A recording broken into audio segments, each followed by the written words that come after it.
Pergerakan dua truk bermuatan 16 ton yang dipantau aparat intelijen sejak dari Sumatera berakhir di sebuah gudang kawasan Pantai Indah Kapuk, Jakarta Utara.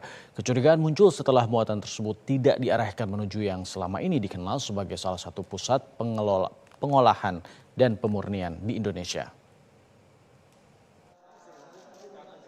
Temuan 16 ton pasir timah yang dibawa dua truk diungkap TNI Angkatan Laut setelah melakukan penggerebekan di gudang PT SIB kawasan PIK.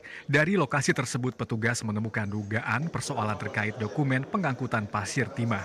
Panglima Komando Armada Pangko Armada RI Laksamana Madya TNI Denny Hendrata didampingi Wakil Komandan Komando Daerah TNI Angkatan Laut Wadan Kodairal 3 Brigadir Jenderal TNI Marinir Dian Suryansyah, Menko Polkam Jenderal Purnawirawan Jamari Caniago, dan beberapa instansi terkait menjelaskan pengungkapan kasus bermula dari informasi intelijen mengenai dua truk pengangkut pasir timah yang bergerak dari wilayah Sumatera menuju Pulau Jawa.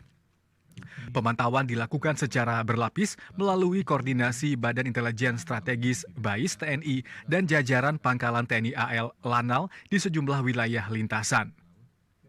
Pergerakan kedua truk terus dipantau sejak dari Palembang hingga menyeberang ke Pulau Jawa.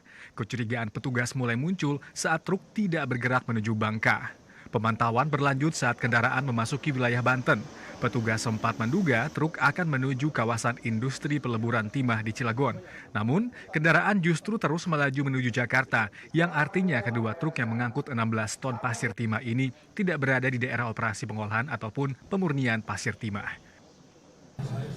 Hal ini merupakan wujud nyata komitmen TNI Angkatan Laut dalam menjaga kedaulatan, keamanan, dan kepentingan nasional di Laut Indonesia, serta mendukung program pemerintah yang tertuang di dalam Astacita ke-7 yang berbunyi memperkuat reformasi politik, hukum, dan birokrasi, serta memperkuat pencegahan dan pemberantasan korupsi dan narkoba.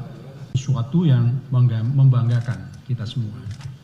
Yang pertama adalah peran TNI Angkatan Laut yang begitu banyak melakukan upaya-upaya penegakan hukum di laut terhadap segala macam pencegahan, segala macam pelanggaran yang berkaitan dengan penyalahgunaan sumber daya alam yang kita miliki, bahkan sampai dengan kepada narkoba dan barang-barang yang memang dibatasi untuk masuk ke negeri kita ini.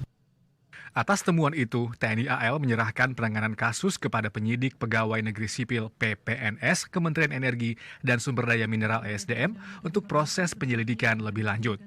Hingga kini, proses penyelidikan masih berlangsung dan aparat mendalami dugaan pelanggaran terkait distribusi pasir timah tersebut.